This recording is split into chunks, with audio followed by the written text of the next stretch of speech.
tardes, queridos socios, queridos invitados, queridos amigos. Hoy es un día muy especial, otra vez, porque el lunes también tuvimos un socio que hizo una presentación de un libro, Enrique Rojas, pero hoy nuestro querido socio, amigo y una de las personas con más perseverancia e inteligencia, dos cualidades importantes en cualquier ejecutivo, pero sobre todo en cualquier abogado, pues ha colaborado con el éxito de nuestro club.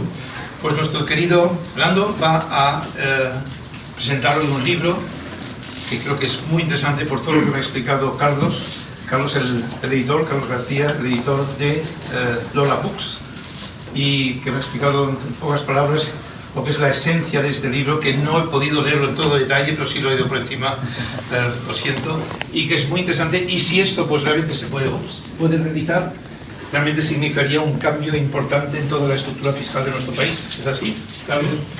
Y con esto casi dejo que tú presentes pues todo el libro, y sobre todo también al señor E. Kaiser, un gran escritor, un gran periodista. Para nosotros un honor tenerte aquí hoy con nosotros. Muchas gracias por venir y presentar a nuestro querido Fernando.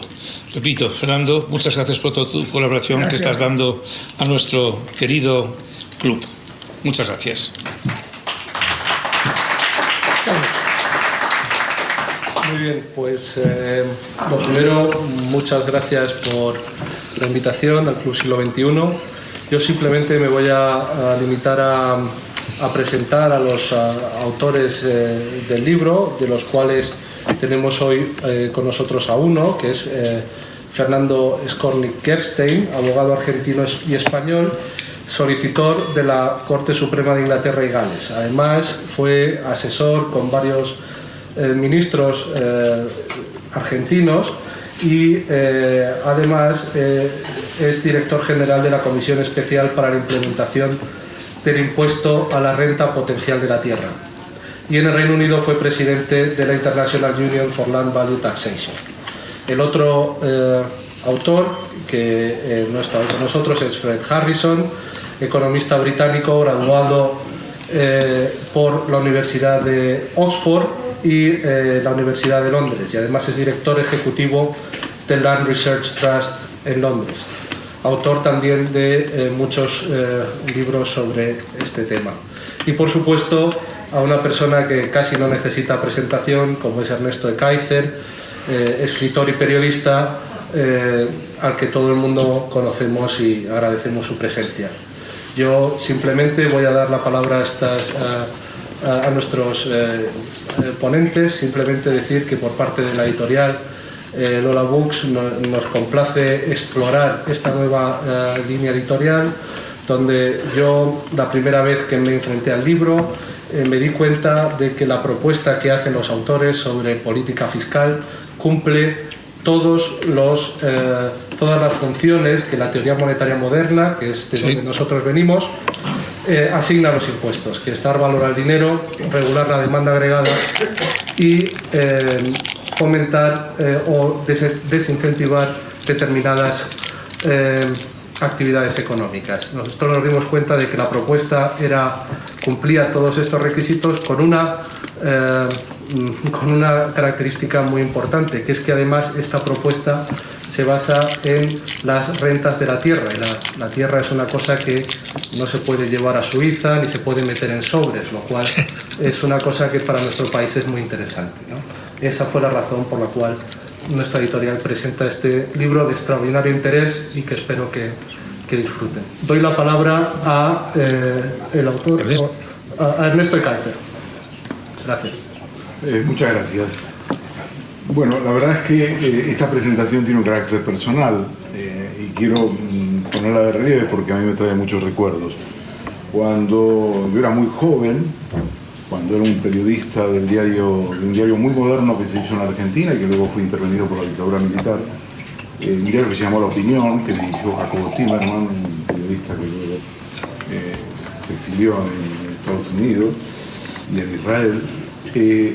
Yo era un redactor del periódico y de la sección de economía del periódico,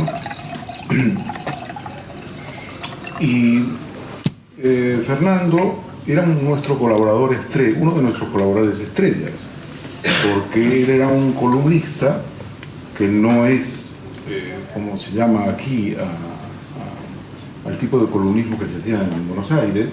El tipo de columnismo de Buenos Aires es un periodismo analítico, es lo que ellos llaman los anglosajones en news analysis, donde el periodista aporta información, no opinión.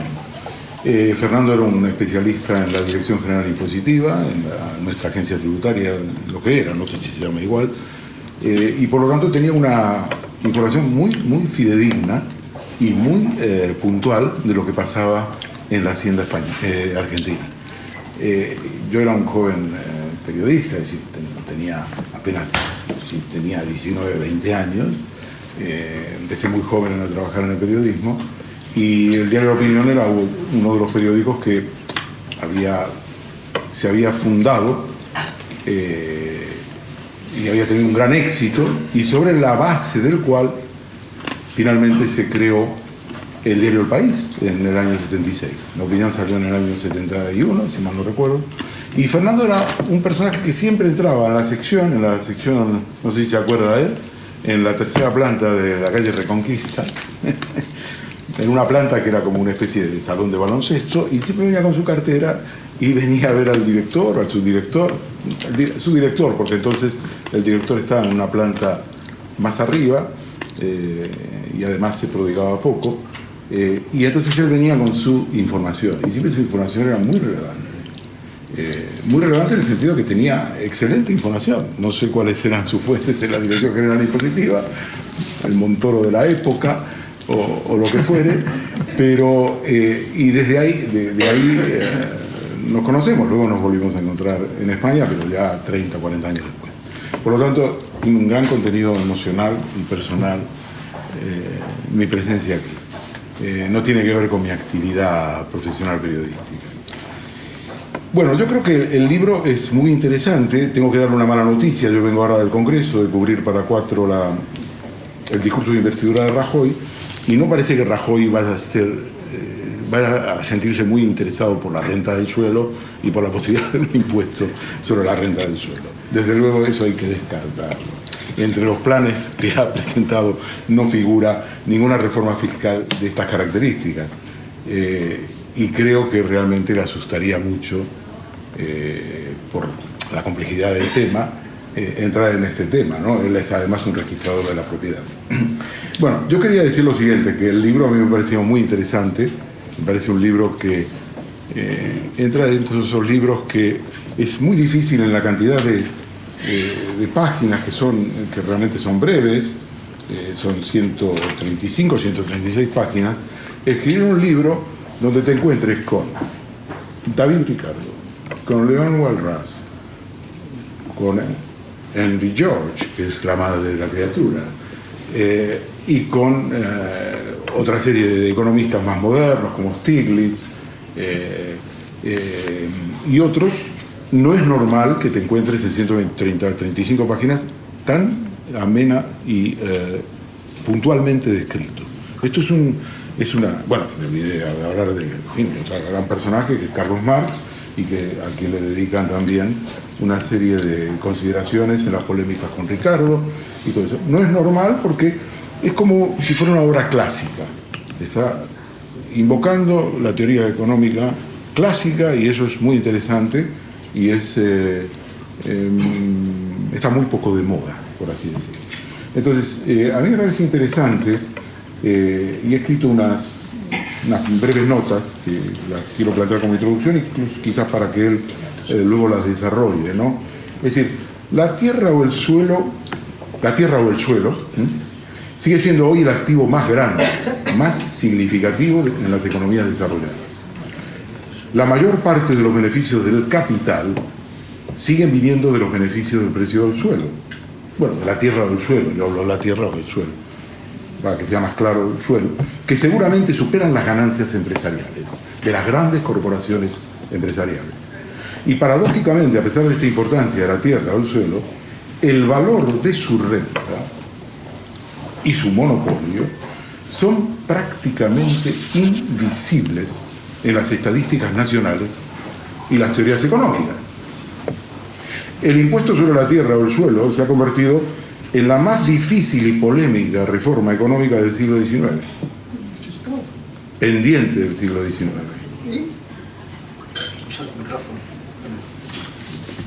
Quizá haya una explicación para ello, por lo menos la que más se me ocurre, y es que el valor de mercado de la tierra, del suelo, es mayor, es más grande que el valor del capital industrial.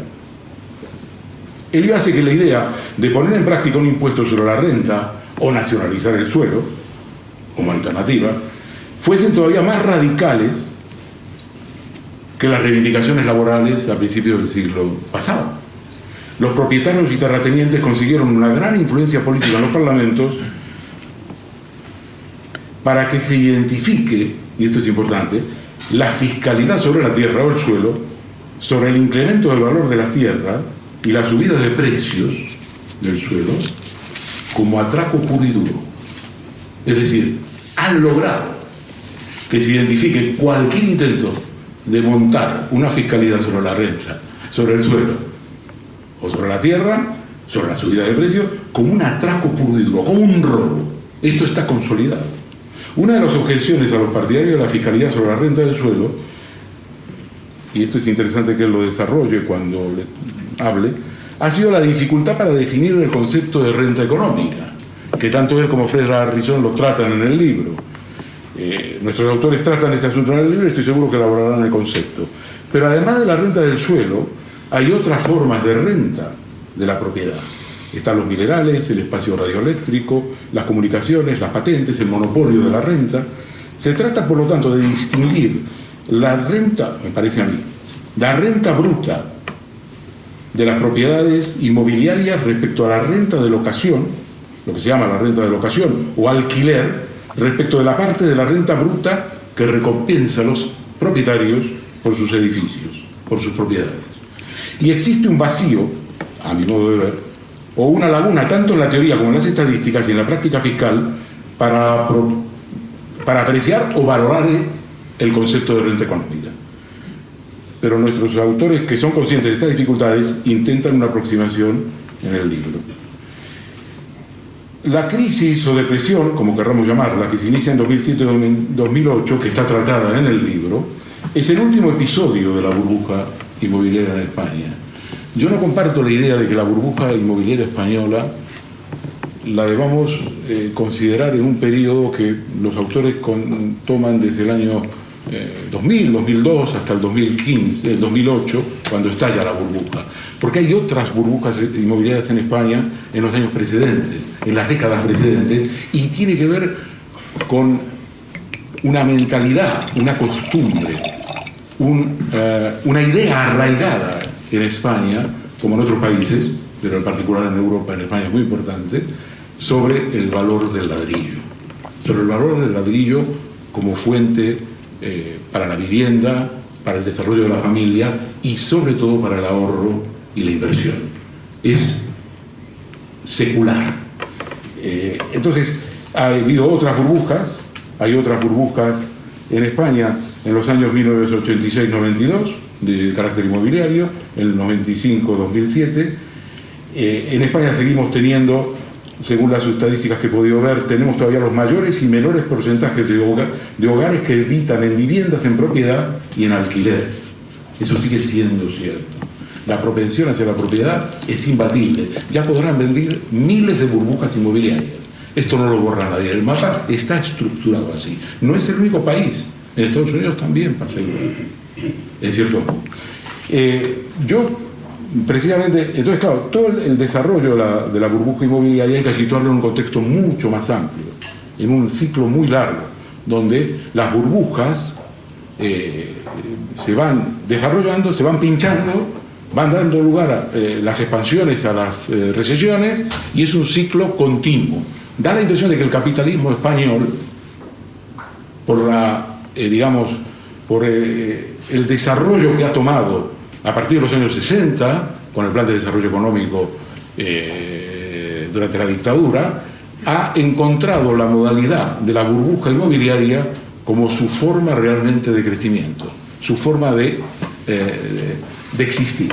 Me da la impresión de que es así y así será. Los autores coinciden, creo, con esto, porque vaticina para el año 2026, si no me equivoco, un ciclo de 18 años Sí, que se termina en el 28. En el 26-28, bueno, un ciclo de 18 años que llevaría a la cúspide nuevamente de los precios y por lo tanto a una nueva crisis, ya veremos.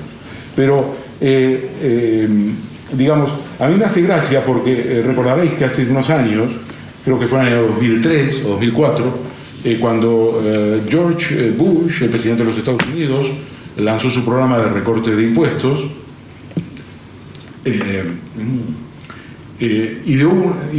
lanzó una idea, digamos, fue como el eslogan, dice, la sociedad de los propietarios, ¿no? Y todos los medios de comunicación replicando, qué gran idea, la sociedad de los propietarios, ownership society y todo esto. Y aquí en España, en el año 1957, con esto termino, para explicar el arraigo del tema de la vivienda y el uso de la vivienda por parte de los poderes públicos, el primer ministro de la vivienda, señor José Luis Arrese, inaugurando el plan de urgencia social de Madrid, había una situación de chabolismo masivo, como la que vivimos también, es muy propio de Buenos Aires, de la ciudad de Buenos Aires. Él dijo, queremos un país de propietarios, es decir, ownership society, no de proletarios. Con esto termino.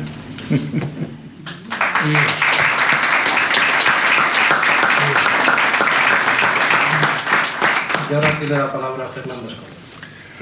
Bueno, muchísimas gracias al Club Siglo XXI, a Gerardo, a la presidenta honoraria del club, por la oportunidad que me dan, y mi agradecimiento a todos los que han tomado la molestia de venir a escuchar una charla sobre impuestos y sobre economía que no siempre es atractiva,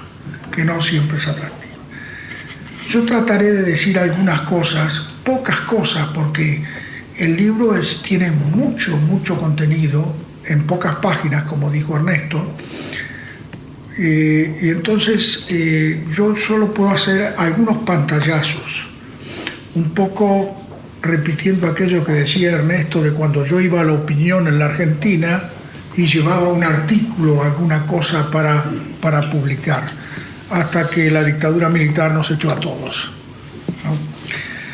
Bueno, un primer pantallazo. La especulación inmobiliaria es el caballo de Troya de la sociedad española. Como aquel caballo que los griegos pusieron en Troya, lleno de soldados para atacar de adentro a la ciudad, la especulación inmobiliaria se introduce en el sistema español y en el de otros países, pero en el de España muy especialmente, como un caballo de Troya que lleva dentro de sí la destrucción. Igual que en Grecia, no todos los troyanos se creían lo del caballo. Es decir, había muchos troyanos que dijeron los griegos nos están engañando, los griegos están dentro del caballo. Incluso Helena, aquella famosa que había dado lugar a la guerra de Troya cuando se escapó o la raptó París, daba vuelta alrededor del caballo repitiendo las voces de las mujeres que estaban adentro. Bueno, el resultado es que al final los troyanos no les creyeron, pusieron el caballo dentro de Troya y así empezó el saqueo de la ciudad. Y esto pasa en la sociedad española. Algunos no creen que la especulación inmobiliaria es el caballo de Troya. Algunos, como Ernesto, o como yo, o como Fred Harrison, o como algunos otros que conocen el tema, se dan cuenta que esto no puede ser. Pero la mayor parte de la gente es como los troyanos, lo aceptan. Son los corderos, es el silencio de los corderos. Entonces, esta es una primera observación. Esta especulación inmobiliaria, ¿por qué sucede? Sucede en forma muy especial en España porque hay una apropiación privada de la renta del suelo superior a la de otros países. En todos lados hay apropiación privada de la renta del suelo, pero en España es muy grande. ¿Por qué es tan grande? porque el régimen impositivo español es un régimen deficiente. Entonces, en países como Dinamarca, por ejemplo, donde el sistema impositivo es muy eficiente, la renta del suelo que pueden apropiarse los particulares es muy poca. Entonces, los impuestos al suelo en Dinamarca, que son muy importantes, mucho más importantes que en España, pero no producen tanto porque la tierra es barata. Y es barata porque está gravada. Y este tema del régimen impositivo es algo que pesa en España, porque nuestro régimen es muy imperfecto, entonces permite que haya una gran apropiación de renta del suelo por los particulares. ¿Cuánto es esta apropiación? En el libro ustedes verán los cálculos. La apropiación privada de la renta del suelo en España es el 14,6 o 0,9% del Producto Interior Bruto. Una barbaridad de dinero, una barbaridad. Y esto sucede porque el régimen impositivo permite esto. Es decir, permite que los apropiadores de renta se apropien de esta parte de la renta del suelo. ¿Qué es el valor de la tierra? El valor de la tierra es la renta del suelo capitalizada, pero no cualquier renta del suelo, es la renta del suelo de la cual se pueden apropiar los particulares. Entonces, si un particular puede apropiarse de la renta de una determinada parcela, esa parcela valdrá por la renta de la cual puede apropiarse capitalizada. Ese es el valor de la tierra. Entonces, en una situación como la española, con una tal proporción del Producto Interior Bruto capturado por los particulares, el valor de la tierra es enorme, porque como la renta del suelo que se captura a los particulares es muy alta, el valor de la tierra es muy alto. Y ese valor de la tierra es lo que ha llevado finalmente a la crisis que hemos vivido. Muchos países han tenido crisis. Ha habido crisis en Estados Unidos, ha habido crisis en Europa, pero en ningún lugar, quizá salvo en Grecia o en Portugal, ha tenido la dimensión que ha tenido en España. ¿Por qué? Porque en España la especulación con el suelo ha sido terrible, ha sido tremenda, frente a la ceguera de los ciudadanos. Porque de esto, y hablando como estábamos hablando de Grecia, yo recuerdo que cuando Odiseo se enfrentó con Polifemo, el famoso cíclope, y Polifemo le preguntó cómo se llamaba, él no le dijo Odiseo, le dijo Odeis, que quiere decir nadie. Entonces después, cuando tiró al suelo a Polifemo y le sacó un ojo, y Polifemo empezó a gritar y a pedir auxilio, decía, estoy sufriendo terriblemente y nadie es el responsable. Entonces, claro, cuando los amigos dijeron eso, pero usted se ha vuelto loco, si nadie es el responsable, pues invoque a Dios, invoque a su protector. Aquí en España nadie se ha hecho responsable de lo que ha sucedido. Y sin embargo, lo que ha sucedido en España con la renta del suelo y con la apropiación privada de la renta del suelo tiene nombres y apellidos. Los partidos políticos, todos han sido responsables, salvo escasísimas excepciones individuales, de la especulación con el suelo. Todos.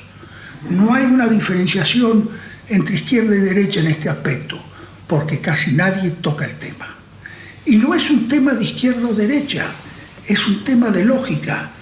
Y yo les voy a leer, para demostrar que no es un tema de izquierda o derecha, una frase de Winston Churchill, cuando era liberal y apoyó el presupuesto del pueblo en el año 1909 en Inglaterra, que era precisamente una grabación de la tierra.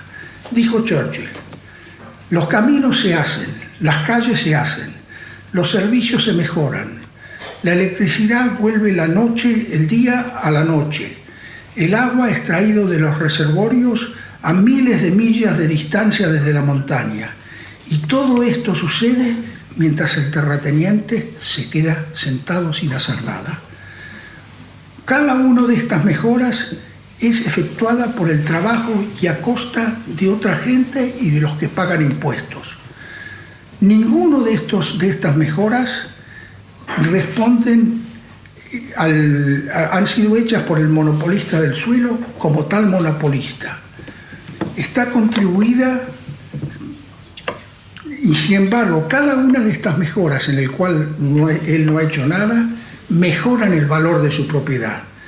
Él rinde ningún servicio a la comunidad, no hace nada para el bienestar general, no hace nada para el proceso del cual él se enriquece.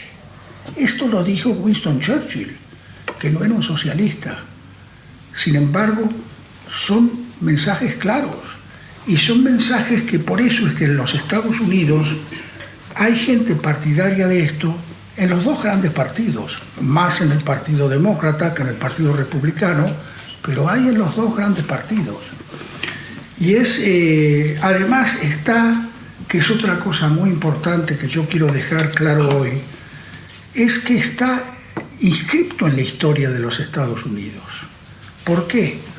Ustedes recordarán, y yo lo menciono en el libro, que Kennedy llamó a su programa de gobierno la Nueva Frontera. ¿Por qué lo llamó la Nueva Frontera?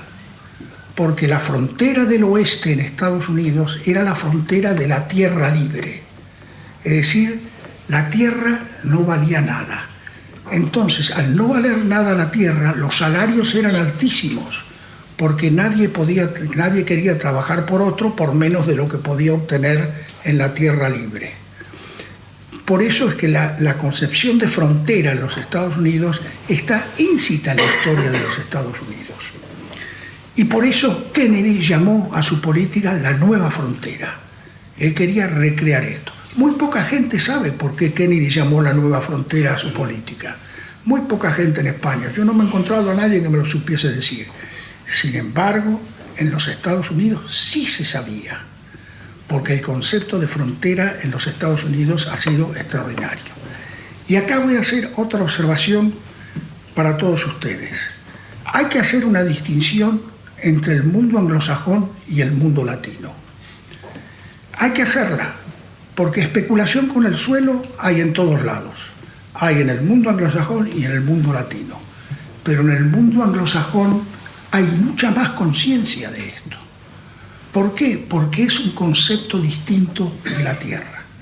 Por ejemplo, en el Reino Unido, cosa que mucha gente no sabe, no hay propiedad privada de la tierra, no hay propiedad romana. La tierra en el Reino Unido es de la corona, y la corona la cede. Que estas cesiones a veces sean equiparables a la propiedad privada, porque se llama freehold, o sea, tenencia libre, pero es un arrendamiento. Es un arrendamiento y hay que pagar una renta nominal a la corona. En las colonias anglosajonas, en las colonias de Inglaterra, esto tiene mucha más vigencia que en el Reino Unido. Y, por ejemplo, en Hong Kong nunca hubo propiedad privada de la tierra. Nunca, ni cuando era colonia anglosajona, ni ahora que es China. Esto no se dice, la gente habla de Hong Kong, qué maravilla, impuestos bajos, pero claro, la infraestructura de Hong Kong está financiada en un 80% por los alquileres de tierra, por la renta del suelo. En Singapur, por ejemplo, otra ex colonia británica, no hay propiedad privada de la tierra. Toda la tierra es del Estado de Singapur. Yo he estado reunido con las autoridades en Singapur y ellos me dijeron que habían seguido una política desde la independencia para recomprar las cesiones de la corona. La tierra seguía siendo de la corona, pero había cesiones que se llamaban fee simple, que eran como parecidas a la propiedad. Entonces, el gobierno de Singapur lo recompró. Y entonces, en Singapur, resulta que, y yo tengo acá unas cifras que son alucinantes, resulta que en Singapur hay 7.713 habitantes por kilómetro cuadrado y no hay problema de vivienda. En Hong Kong hay 6.897 habitantes por kilómetro cuadrado, 6.897, y no hay problema de vivienda. En Corea del Sur hay 518 habitantes por kilómetro cuadrado y no hay problema de vivienda. En Holanda hay 500 habitantes por kilómetro cuadrado y no hay problema de vivienda. En España tenemos 93 habitantes por kilómetro cuadrado casi 1 millón de viviendas vacías y el pueblo y los españoles no pueden tener acceso a la vivienda. Esto indica, es la prueba de lo que ha sido la ceguera y la ignorancia de nuestros políticos. ¿Cómo es posible? Porque las cifras son alucinantes. ¿Cómo es posible que un país con 7.713 habitantes por kilómetro cuadrado no tenga problema de vivienda y España con 93 habitantes lo tenga? Es que esto prueba hasta qué punto los responsables de la política española son los culpables de lo que ha sucedido en España. Yo podría decirles muchísimas cosas. En fin, lo que proponemos nosotros es cambiar el sistema impositivo español, gravar la renta del suelo en forma drástica pero paulatina, porque no hay que perder de vista que aquí hay una gran cantidad de gente propietaria, entonces no es un sistema que se pueda cambiar de la noche a la mañana, hay que ir paulatinamente. Pero en la medida en que se cambie este sistema, los bancos dejarán de prestar dinero porque uno es propietario, tendrán que prestarlo a las empresas. Esta es una reforma que nosotros proponemos, que hay mucha gente que la está proponiendo en el Reino Unido, incluso en el Partido Laborista, que hay mucha gente que la está proponiendo en otros países y que nosotros lo proponemos también en España. No es el impuesto único del que hablaba Henry George, no, porque el impuesto único de Henry George era una especie de utopía de suprimir todos los impuestos y por uno solo sobre la renta del suelo, que equivalía a nacionalizar la tierra, porque gravar con un impuesto único a la renta del suelo es nacionalizar la tierra, que es lo que hacían lo que decían los fisiócratas. Los fisiócratas famosos, a quien Marx respetaba muchísimo a los fisiócratas, decía que eran unos tíos extraordinarios. Los fisiócratas proponían un impuesto único al producto neto y decían que eran defensores de la monarquía. Y el rey, Luis XV, que era muy proclive a los fisiócratas, los quería muchísimo.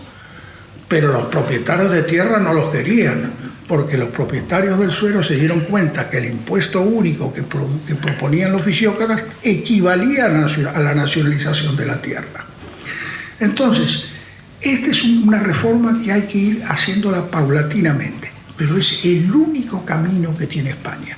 No tiene otro, porque el problema de España es el problema de la socialdemocracia y de los partidos conservadores. La socialdemocracia no tiene soluciones para el estado en que vivimos. No puede financiarlo, porque con la base del sistema impositivo que tenemos no se puede financiar el Estado. Hay que cambiar el sistema impositivo. Por eso es que la socialdemocracia fracasa en Francia, fracasa en Inglaterra, fracasa en Grecia y fracasará en España si se insiste. Y los partidos conservadores lo que quieren es conservar el statu quo, no tocar nada. Malos conservadores, porque si fueran conservadores inteligentes como Winston Churchill, estarían proponiéndolo. Lo que pasa es que son conservadores de la cosa nostra, es decir, quieren que que se siga quedando para ellos. Bueno, yo podría decirles muchísimas cosas, puedo hablar horas del tema, pero bueno, esta es una reforma muy difícil. Yo podría citar una frase que me parece importante de Clarence Darrow, un gran americano, sobre el impuesto único de Henry George. Él decía, el impuesto único es tan simple, tan fundamental y tan fácil de llevar a cabo que no tengo la menor duda que será la última reforma que el mundo podrá obtener, porque la gente no es lógica en absoluto. Esta es una reforma muy difícil. No es fácil. Si fuera fácil ya se habría hecho hace muchos años. Es una reforma extraordinariamente difícil. Pero es el único camino que tenemos para seguir. Nada más.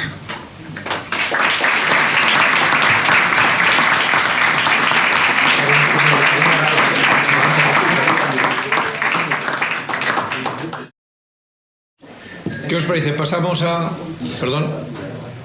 preguntas, o Ernesto, ¿quieres tú quizás hacer alguna pregunta? Porque el tema es complejo y políticamente muy interesante, cómo implantarlo.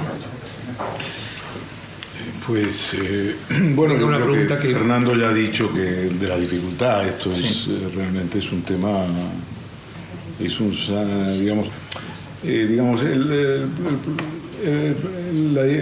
la situación que tal como yo la veo es tal como lo planteaba George a finales del siglo pasado, del siglo XIX, digamos, esto era como el santo grial de la macroeconomía, lo que podríamos llamar el santo grial de la macroeconomía. El problema es que, en mi opinión, hoy día la macroeconomía es mucho más que eso, aunque es un tema muy importante, el tema de la tierra, el tema de la renta del suelo. Una gran parte de las dificultades que tiene España tiene que ver con el hecho de, ellos lo ponen de relieve en el libro, de pertenecer a un sistema que es un sistema que de fabricación sale averiado. El euro es un sistema averiado. Pero esto tampoco también es un tema tabú. De la misma que la renta del suelo es un tema tabú en España, el tema del euro también es un tema tabú. No se puede hablar de este tema porque es un tema por el cual, pues, por definición todo el mundo considera que es una de las grandes maravillas del mundo. No será la primera vez que un sistema monetario no funcione y estalle por los aires. Así ha sucedido en el pasado y puede volver a ocurrir. De hecho, lo que pasó en el año 2002, si uno toma y sigue la evolución de los planteamientos de Mario Draghi como presidente del Banco Central, él ha reconocido que el euro ha fracasado. No dice el euro ha fracasado, pero él dijo el sistema de transmisión de la política monetaria del euro no funciona. Y si el sistema de transmisión de una política monetaria no funciona, es que la política, es una manera muy elegante de decirlo, no funciona. Y el euro, después de todas las medidas que han tomado, con la resistencia del Banco Central Alemán, lo que se llama la relajación cuantitativa, la compra de bonos para salvar al euro, para, digamos, evitar el estallido, después de todas estas medidas, todo lo que han podido comprar son crecimientos de la economía del orden del 1 y pico por ciento. Esto es la certificación del fracaso. Entonces el problema de España es un problema de Portugal, es un problema de Grecia, es un problema de Irlanda. Son países que están en una camisa de fuerza con un sistema que se ha convertido en en un instrumento de los países del norte contra los países endeudados del sur. Y todo esto tuvo que ver con el estallido de la burbuja. Esto es así, evidentemente. En el año 2004 hubo elecciones en este país. Y probablemente de las elecciones que yo recuerde, en los últimos 40 años, ha sido una de las elecciones donde más se ha debatido de los problemas reales. Desde luego, las últimas elecciones de los últimos años no se debate de nada, ¿no? Pero en el 2004 se debatió sobre la burbuja inmobiliaria. Estaba el negacionismo del gobierno del Partido Popular, de Luis de Guindos, que entonces era secretario del Estado de Economía, del señor Rato, que era vicepresidente económico, primero ministro de Economía y Hacienda y luego ministro de Economía. Todo ese negacionismo de la existencia de la burbuja inmobiliaria estaba centralizado en el Banco de España. El Banco de España sostenía, y además el otro día Stiglitz lo dijo, cuando estuvo presentando su libro contra el euro, le preguntó Pepa Bueno, usted, usted tiene contactos en el Banco de España, ¿qué le decían? No, ellos decían que ellos no podían frenar la especulación, no podían frenar la expansión del crédito porque no había instrumentos. Mentira, los hay, son legales. La ley de disciplina de intervención en entidades de crédito fue denunciada por los inspectores del Banco de España en el año 2006 en una carta al vicepresidente económico, el señor Solbes. La guardó un cajón. La burbuja se puede parar tranquilamente. Claro, existían todos los elementos. Pero entonces, el problema es que, esa burbuja inmobiliaria tuvo que ver con la libre circulación de capitales, con la baja de los tipos de interés en el año 2003-2004 que practicó Wim Duisenberg para lograr que Alemania superara la recesión, porque Alemania no quería apelar a una política fiscal clásica. Entonces los tipos de interés al bajar los tipos de interés hubo la invasión de capitales, que ellos describen también muy bien, a todos los lugares donde era posible, desde el punto de vista de la renta del suelo, era más beneficioso. Las grandes ciudades, Madrid, Barcelona y todo, y donde, la perspectiva de obtener grandes rentabilidades estaba a la vista. Toda esa invasión creó esa alegría, esa economía feliz que vivimos en aquellos años y que evidentemente no podía sostenerse. Y cuando, digamos, estalló la burbuja, estábamos con un déficit por cuenta corriente en este país igual el de Estados Unidos de América. 10% del Producto Interior Bruto. Pero esto era la acumulación de las administraciones. No era que Zapatero no entendía. Desde luego, podía no entender, no ser un economista, pero bueno, los economistas que han estado al mando y al frente del Fondo Monetario, caso de Rato, evidentemente condujeron, no tomaron ninguna medida cuando el propio asesor económico de Rato, que ahora acaba de dejar de ser, ha dejado su puesto como gobernador del Banco Central de la India, señor Raghuram Rajan, hizo un informe donde decía que toda la estructura en el cual se había montado la subprime y todo el sistema de subdivisión de créditos y todo el sistema de colaboración entre bancos de inversión y bancos comerciales estaba prácticamente quebrado antes de estallido. Estoy hablando del año 2005. Y lo que hizo el señor Rato, que era el jefe de Raghuram Rajan, la gran concesión fue colocar el informe en la web del Fondo Monetario Internacional. Y además, perdido, como para decir, lo hemos puesto, pero no se entera ni Dios. Entonces, yo quería decir, los grandes problemas de España tienen que ver con la renta del suelo, tienen que ver con la estructura impositiva, pero no son el santo grial de la macroeconomía. Esta es, por así decir, mi discrepancia. Creo que tenemos un gran problema, lo vamos a tener en los próximos meses. Hoy el señor Rajoy, me retrasé unos minutos porque venía de cubrir en el Congreso la intervención de Rajoy, y el señor Rajoy ha puesto, en mi opinión, el acento, sobre todo, en la necesidad de cumplir los objetivos que plantea en una carta que se ha dado a conocer en las últimas horas de la Comisión Europea al gobierno de España. Él dijo, el bien común, el bien y el interés general es cumplir con Bruselas. Y yo digo, humildemente, oiga, ¿y por qué usted no cumplió en el 2015? ¿Por qué subió? ¿Por qué bajó los impuestos? ¿Por qué hizo una política expansiva desde el punto de vista público? Porque usted quería ganar las elecciones. Es decir, cuando a usted le conviene, incumple. Y cuando a usted le conviene ahora, que lo tienen a tiro y le están, lo tienen y le están diciendo lo que tiene que hacer, usted ahora quiere cumplir. Pero claro, ahora tendrá que apoyar al Partido Socialista, Ciudadanos y todos nosotros, porque es el bien común. Gracias. Volviendo a nuestro protagonista. Sí, quizás la señora primero y después tú. Sí. Puedes presentarte, por favor. Mi nombre es Teresa Gómez y soy economista. La implantación de un impuesto que propone Fernando Scorni a mí me parece una medida extraordinariamente importante y que además corregiría uno de los desequilibrios del sistema impositivo más injustos, que es las rentas pasivas tributan muy poco frente a las rentas del trabajo y algunas rentas empresariales. Pero todos los estudios que he leído de Fernando Scorni sobre este tema, en los que está cuantificado lo que se podría obtener de ese impuesto sobre la renta del suelo, son extraordinarios porque lo cuantifican y las cifras son demoledoras, 62.000 millones en los cálculos más bajos.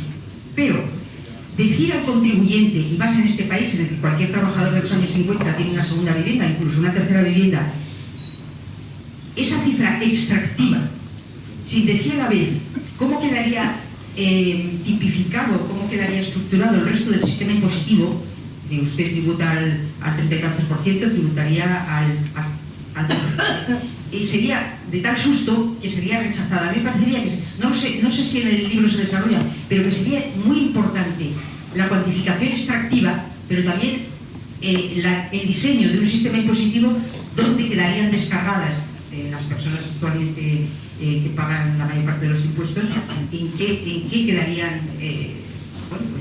más grabadas. Bueno, te agradezco muchísimo. Totalmente de acuerdo con lo que dices tú. Totalmente de acuerdo. Por supuesto que para aplicar una reforma de este tipo hay que cuantificar qué se va a hacer con los recursos que se obtienen. Los recursos que se pueden obtener son tremendos, porque con un impuesto del 2% sobre el 80% del valor real del suelo se pueden obtener 48.000 millones de euros. Y un impuesto del 2% es lo que hay en todos lados, no es que estemos haciendo un impuesto extraordinario, es lo que hay en Canadá, lo que hay en Austria, lo que hay en muchos estados americanos. En muchos estados americanos hay más, porque hay el impuesto estadual y el impuesto del condado. Entonces, con estas cifras hay que decir qué otros impuestos se van a rebajar. Eso es muy necesario. Pero yo en esto soy un amateur, soy un abogado. Yo necesito que los economistas me estudien el tema y digan, bueno, vamos a bajar el IVA, vamos a bajar el impuesto sobre los salarios, hay que ver qué impuestos podemos bajar. Esto es lo que hay que decir. Pero que hay dinero para bajarlo en la renta del suelo, de eso no me cabe la menor duda. 48.000 millones con un impuesto medio del 2%. Pero hay una cosa que yo les quiero advertir a ustedes porque es muy importante. Y los ingleses, que no son nada tontos en este tema, se han dado cuenta. Si tú gravas el valor del suelo, por ejemplo, el valor capital de la tierra con un impuesto del 2%, obtienes dinero. Pero ¿qué pasa? Como tú le estás sacando renta al suelo, baja el valor del suelo. Y si baja el valor del suelo, al año siguiente, cuando aplicas el impuesto, se cobra menos. Este era un problema que muchos georgistas no vieron. Los ingleses, que son muy hábiles, sí lo vieron. Y entonces ahora, en el mercado comercial inglés, no aplican un impuesto sobre el valor capital del suelo, lo aplican sobre la renta posible. Y la renta nunca baja. Entonces, en la propiedad comercial en Londres, por ejemplo, se grava la renta posible de cada propiedad, no el valor capital. Yo lo sé porque tengo una oficina en Londres. Entonces, por ejemplo, esta oficina en Londres que tengo yo, que tiene una sociedad, paga 30.000 libras de alquiler y 15.000 libras de impuesto a la renta.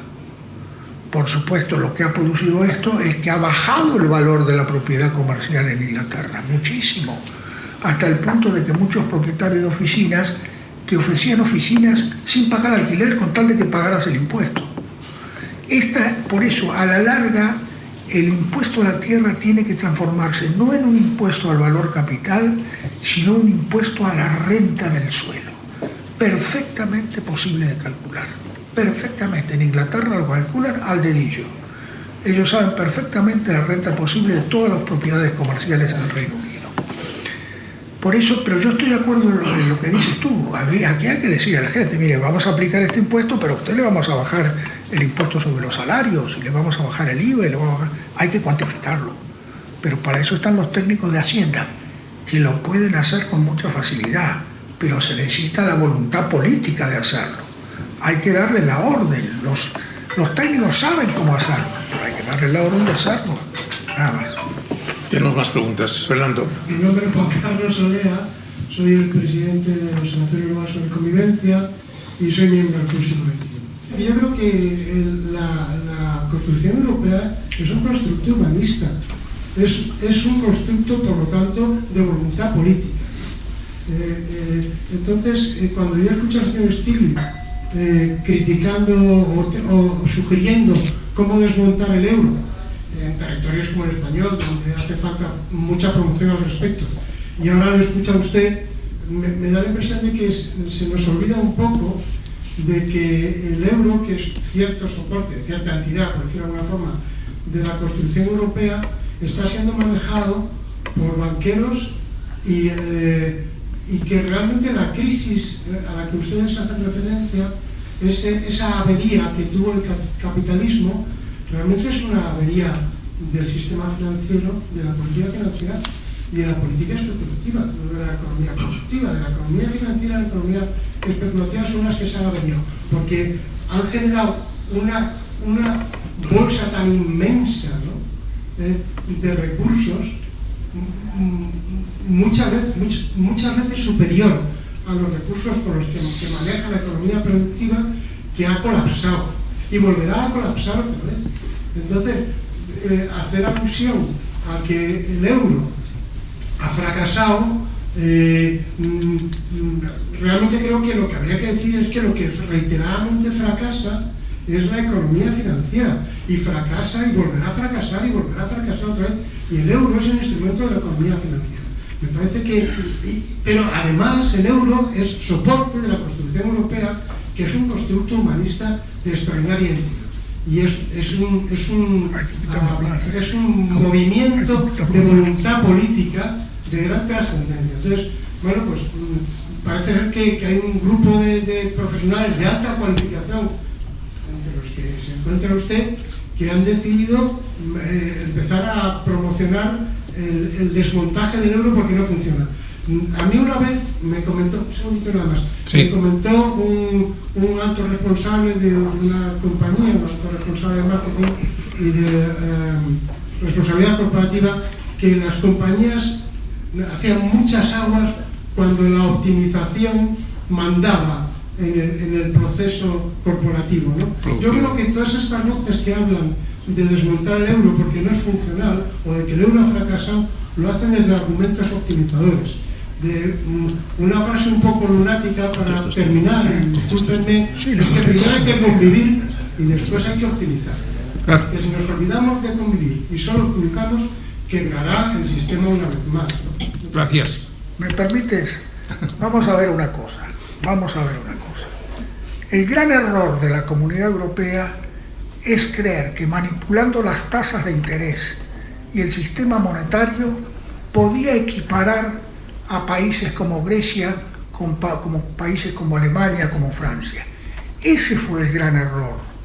El euro no funciona porque no se pueden equiparar esos países. Son simplemente distintos. Entonces, claro que el euro fracasa porque está implementado en base a una política que no responde a la realidad. En realidad fracasa el euro. No es el euro el que fracasa, lo que fracasan son las políticas con las cuales se ha implementado el euro. ¿Por qué? Porque claro, cuando se quiere que un país como Grecia, que no tenía ni siquiera impuestos a la propiedad, es que no los tenía, funcione como Alemania o funcione como Francia, con impuestos a la propiedad, que no son impuestos como los que proponemos nosotros, pero que son altos. Alemania tiene impuestos bajos al principio de 0,400 y pico por cada municipalidad, pero que se pueden aumentar hasta el 700%. Y lo mismo pasa en otros países. Pero claro, en este sistema el euro no funciona. Y eso es lo que le pasa a Europa. El euro no funciona porque están intentando meterlo a saco en países que no pueden adaptarse. Eso es lo que fracasa. Si Europa, en vez de enloquecerse con el euro, hubiera cambiado las políticas fiscales e impositivas, hubieran sido las cosas distintas. Pero ese es un tema difícil de tocar, porque las políticas impositivas es donde está la ganancia. En la renta del suelo, como dice Stiglitz, es donde se apropia la gente del dinero. Tocar eso es muy difícil. Y la prueba es que Stiglitz lo viene diciendo desde hace años, lo dice en Washington, lo dice en todos lados, y todo el mundo lee Stiglitz, pero en esto no le hacen caso. Incluso Pablo Iglesias dice que lee Stiglitz, pero cuando llegó la hora de instrumentar el programa de Podemos, no lo puso. Es decir, este es el tema del euro. El euro no puede funcionar con esta estructura económica. ¿Tenemos tiempo para una pregunta más? Sí. Hola, buenas noches. Me llamo César Vázquez, soy economista. Y mi pregunta en este caso va para el editor del libro. Yo sé que vuestra editorial ha introducido la teoría monetaria moderna en español. Y claro, me gustaría saber cómo, habiendo hecho eso, presentáis un libro como el que estáis presentando hoy. ¿Qué relación tiene o si me puedes contestar? Contesta tú. Si me disculpáis, perdón. Bueno, muy brevemente, primero por no ser sectario, claro, para abrir otras otras vías. Y segundo, porque nos hemos dado cuenta de que hay compatibilidades. Es decir, la contradicción entre la teoría monetaria moderna y el georgismo, que aquí se nos está presentando, es partir de la base de que los impuestos permiten gastar al Estado. Es decir, que los impuestos son lo que le permite gastar al Estado. Eso no es verdad. Los impuestos no financian nada. El problema de esta teoría es que está basada en el patrón oro. Desde 1971 el patrón oro no existe y los impuestos no financian nada. Los impuestos tienen tres funciones, que es dar valor al dinero, regular la demanda agregada y incentivar o desincentivar ciertas actividades comerciales. Y eso es lo que hacen los impuestos, ¿no? El Banco Central Europeo gasta no mediante la recaudación de impuestos, sino dándole a una tecla de ordenador que hace que los saldos de cuentas privadas suben o bajen. Así es como gastan los países con soberanía monetaria. El problema de Europa, el único problema de Europa es el euro. El único problema de Europa es el euro, porque se sigue partiendo de la base de que hay que recaudar impuestos para poder gastar. Y ese es el gran problema. El problema es que el 3% de déficit que nos impone el euro es incompatible con la generación de empleo y con los servicios sociales. Ese es el único problema. La cuestión de este libro, que aborda este libro, es que el impuesto fuerte sobre la renta que Stiglitz en su último libro defiende es compatible tanto con dar valor al dinero, tanto con la regulación de la demanda agregada y, una cosa muy importante, con incentivar actividades económicas que son mucho más saludables que la especulación inmobiliaria. Y esa es la razón por la cual nosotros nos decidimos por ello. Stiglitz, por ejemplo, en su libro lo dice clarísimamente en su último libro: los impuestos no financian nada, lo que los impuestos hacen es dar valor al dinero, y a la vez propone un impuesto fuerte sobre las rentas del suelo, que es exactamente lo que viene explicado en este libro. Y en ese punto sí que hay una concordancia muy fuerte entre la teoría monetaria moderna y lo propuesto por este libro. Esa es la razón por la que... Muchas gracias. Como editor, ¿eres un gran economista? Gracias. Sí. Buenas tardes, soy Joaquín Monet. Yo le pregunto al doctor Fernando, me gustaría saber si estas propuestas las han presentado los partidos políticos. En caso afirmativo, saber cómo han reaccionado las direcciones de estos partidos. Tengo especial interés en cómo ha respondido Podemos, por ser el partido más moderno, más nuevo y que en estos temas no está definido. Le agradezco. Bueno, efectivamente, como yo trabajaba y trabajo en un grupo económico de Podemos, la primera propuesta que hice fue a Podemos y presentamos un trabajo hecho por Fred Harrison y por mí a el Círculo Económico de Podemos con la intención de influir en el programa que se presentó para las elecciones municipales. Básicamente proponíamos algo parecido, en el libro está relatado. A nivel de la gente, a nivel de los que iban a las reuniones, tuvo mucha aceptación. Incluso aquí hay alguna amiga que compartía lo que nosotros decíamos y mucha gente dentro del Círculo Económico de Podemos lo compartía y lo comparte. Pero los asesores económicos de Podemos no lo aceptaron. ¿Por qué? Porque yo creo que en eso son igual a lo que ellos llaman los partidos de la casta. Tienen miedo de decir esto, tienen miedo de atacar este sistema, tienen miedo de perder votos si atacan a los propietarios del suelo.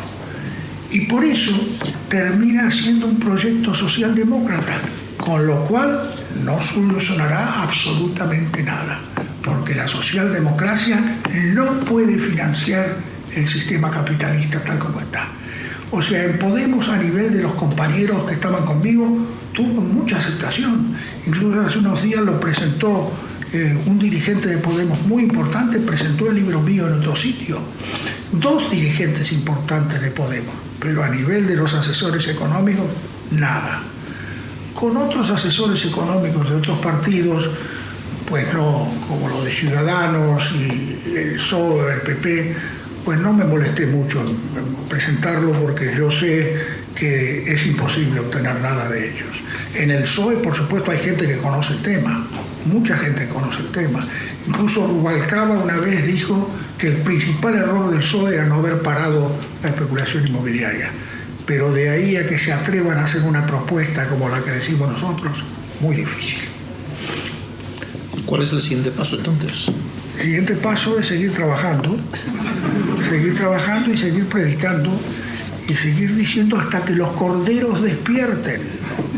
Si los corderos no despiertan y no empiezan a exigirle a sus dirigentes políticos que hablen de este tema, yo ya no digo que implementen el impuesto, que por lo menos hablen, que digan.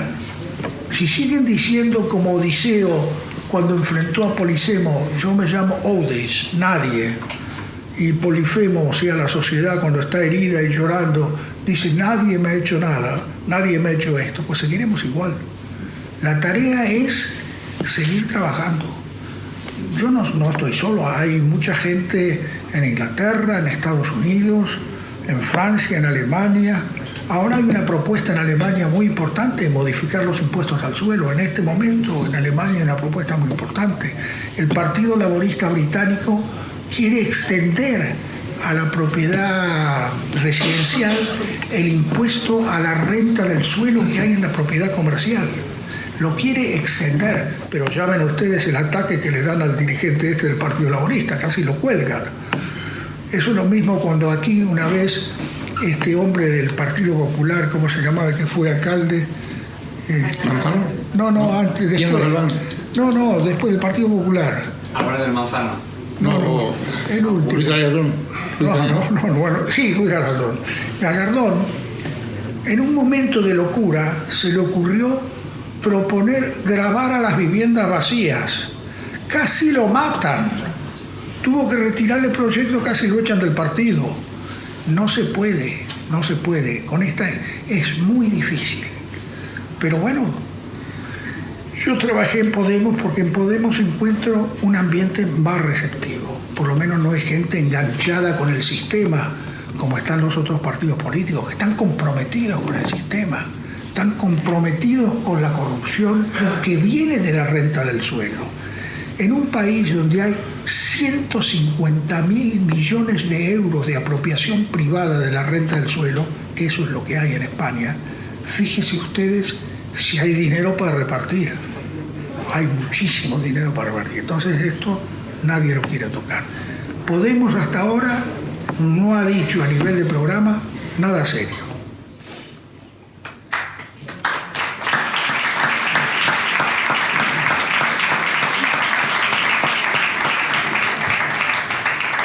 Me gustaría hacer un breve comentario. Primero agradecerte muchísimo. Ha sido muy interesante. Ernesto, gracias también por tu introducción y Carlos también. Pero cuando me eligieron presidente del club, Paloma, pues una de las cosas que me dijiste es neutralidad e independencia, sobre todo en temas políticos, ¿no? Y nos hemos tenido aquí personas del Partido Popular, porque era el socialismo, de Ciudadanos, pero que hoy hable un señor como Fernando y tenga algunas ideas que incluso se asustan los de Podemos. Yo creo que es un gran honor al club por nuestra independencia y la verdad la gran diversidad política que nosotros estamos asumiendo. Es un gran honor. Paloma, muchas gracias.